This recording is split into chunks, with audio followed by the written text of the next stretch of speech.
18 ساڵ بەسەر ڕاگەیاندنی کۆمەڵی ئیسلامی کوردستان تێپەڕ دەبێت.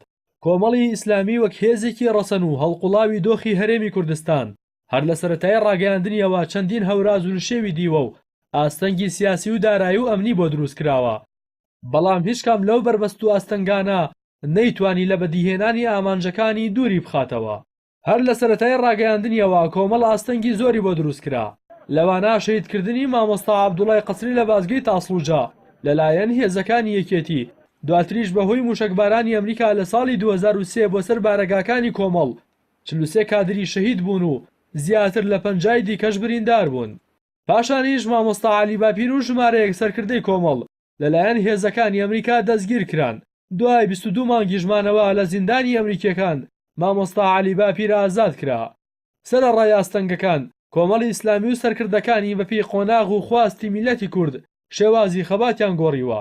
ئەو کاتەی میلەتی کورد پێویستی بە خەباتی چەکداری هەبوو، سەرکردە و پێشمەرگەکانی کۆمەڵ ڕۆڵی گەورەیان لە بەرەنگاربوونەوەی ڕژێمی بەعس هەبوو. لەو پێناوەشدا چەندین شەهیدیان داوە. لە هەنگاوێکی گرنگدا دوای ڕووخانی ڕژێمی بەعس کۆمەڵی ئیسلامی کوردستان شێوازی خەباتی لا چەکداریەوە بۆ مەدەنی گۆڕی و مەکتەبی عەسکەری هەڵوەشاندەوە. دەستبەرداربوونی کۆمەڵ لە هێزی چەکدار بۆەوە دەگەڕێتەوە ئەمیر و سەرکردایەتی کۆمەڵ پێیان وابوو دەبێت دوای ڕووخانی بەعس حیزبەکان هێزی چەکداریان نەبێت و هێزی چەکدار لای حکومت بێت و هێزی نیشتیمانی دروست بکرێت.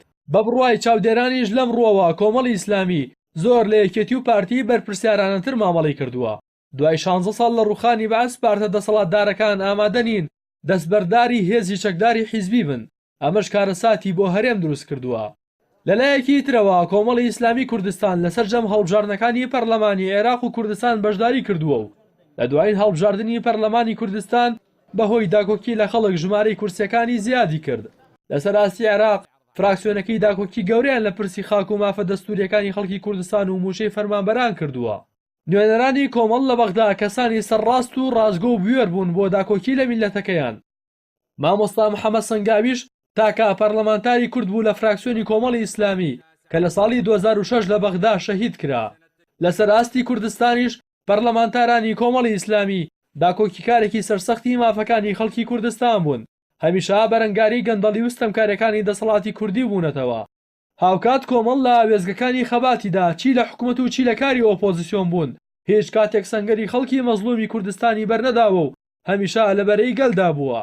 لەبارەی سیستمی حکومڕانیشەوە کۆمەڵ بەردەوام جەختی لە پێویستی بە دامەزراوەیکردنی دام و دەستگا حکومیەکان کردوتەوە و دژی دەسوەردانی حیزب بووە لە کاری پەرلەمان و حکومەت بۆ مەبەستی تایبەتی.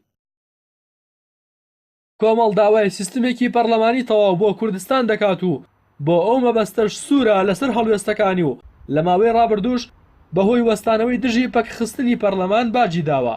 جگە لەوەش کۆمەڵی ئیسلامی بەردەوام داوای شەفافکردنی داهاتەکانی هەرێمی کردووە و دژی قۆرخکاری وەستاوەتەوە. کۆمەڵ پێی وایە داهاتەکانی هەرێم موڵکی هەموو خەڵکن، نەوەک چەند بنەماڵە و حیزبێک و پێویستە کۆتایی بەم نادەتگەریە بهێنرێت. لە هەمان کاتیشدا کۆمەڵی ئیسلامی لە کاری سیاسی خۆیدا بە ئەخلاقەوە ڕەفتاری کردووە و هەڵوێستەکانی خۆی بە ڕاشکاوانە و ڕازگۆیانە دەربڕیوە و ترس و پارە و پۆست لە خشتەی نەبردووە. لە بواری پەروەردە و مانگەوازیش کۆمەڵی ئیسلامی ڕۆڵی گەورەی گێڕاوە و داکۆکی سەرسەختی لە بنەماکانی ئاینی پیرۆزی ئیسلام کردووە و دەیان هەزار کەسی دەستپاک و ڕازگۆی پێشەشی کۆمەڵگا کردووە. جگە لەوەش بۆ گەیاندنی پەیامەکانی ئیسلام و داکۆکی لە خەڵکی ستەمدیدەی هەرێم چەندین کەناڵی ڕاگەیاندنی کردوتەوە. کەناڵی ئاسمانی پەیام وەک یەکەمین کەناڵی ئاسمانی ئیسلامی کوردی سەکۆیەک بووە بۆ خزمەتی خەڵکی کوردستان و گەیاندنی داواکاریەکانیان. بەرنامەی بەخشین لە کەناڵەکە بە هاوکاری خێرخوازان کۆمەکی هەزاران کەسی کەم دەرامەت و نەخۆشی کردووە.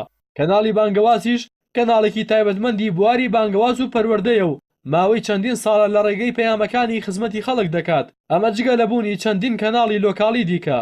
لەسەر ئاستی چین و توێژەکانیش خاوەنی دەیان ڕێکخراوە کە لە بواری جیاجیادا خزمەتی کۆمەلگا دەکەن.